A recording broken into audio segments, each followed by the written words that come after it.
To duplicate rows, follow the steps shown on the screen.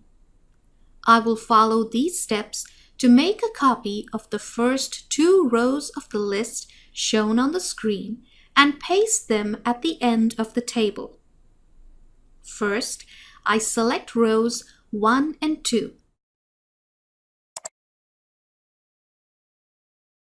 Second, I press the right button of the mouse, and from the floating menu, I select the option Copy.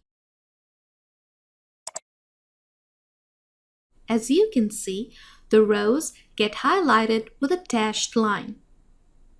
Third, I select row number 4 because I want to paste the copied rows at the end of the list.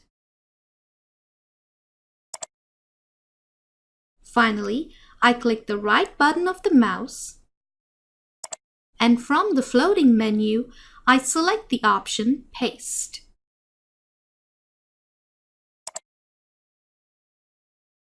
As a result, Excel pasted the first 2 rows at the end of the table.